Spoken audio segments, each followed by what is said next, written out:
Winter is approaching, and in some parts of the Earth, cold weather is setting in. Perhaps, like me, you've wondered about what temperatures can be dangerous for humans and how they affect our bodies. What's the minimum and maximum, and how long can a person stay in various temperature conditions?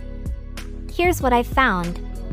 Scientists have analyzed average temperature ranges and concluded that the most optimal temperature for the majority living beings is between +17 and +24 degrees Celsius, while other temperature ranges cause discomfort and pose a danger to life. Now, let's dive into more details. Extreme cold typically begins at temperatures below -30 degrees Celsius. This can lead to frostbite within minutes, especially in open and windy conditions.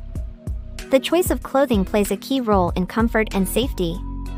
For example, if a person is exposed to a temperature of +8 degrees Celsius without clothing and lacks shelter from the cold and moisture, the body rapidly loses heat, potentially leading to hypothermia and even a life-threatening outcome. It's crucial to consider individual differences as well. Some people are more sensitive to cold and may experience discomfort and risk even at higher temperatures, while others may be less sensitive to various temperature fluctuations. In general, listen to your body and dress according to your inner sensations. What else can be said about the cold? Studies show that heart attacks and strokes occur twice as often during prolonged cold spells.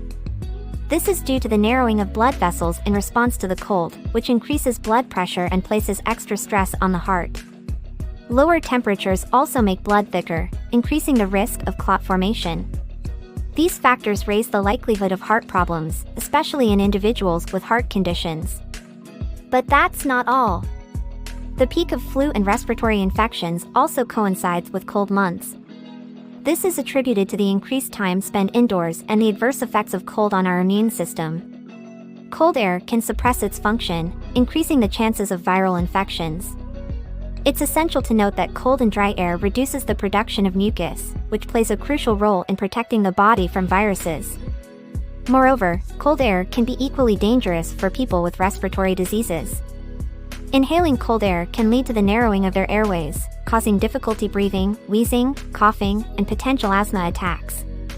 Additionally, cold and humidity can promote mold growth in residential spaces, irritating the lungs and increasing the risk of respiratory infections and impaired lung function.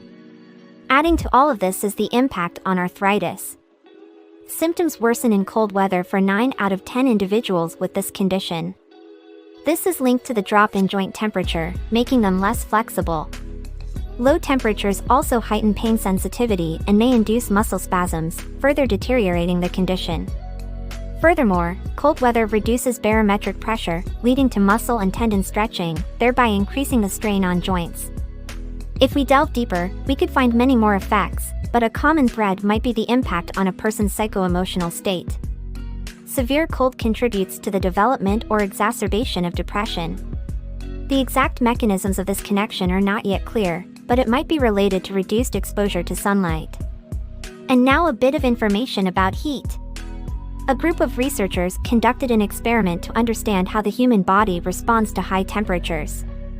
To do this, scientists placed volunteers in a special heat chamber and monitored their condition while varying conditions such as temperature and humidity in the chamber. The main goal of the experiment was to determine the temperature at which the human body can tolerate without significant harm to health. It was previously believed that this limit was around 35 degrees Celsius. The study was conducted on young, healthy men and women.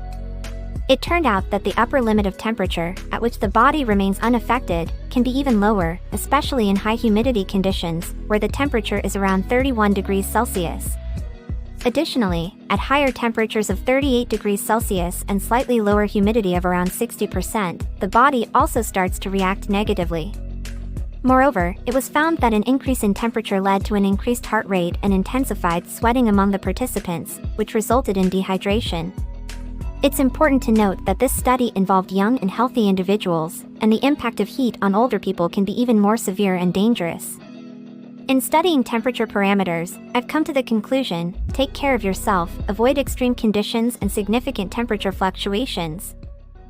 Thank you for your attention. Stay tuned, there will be much more interesting content.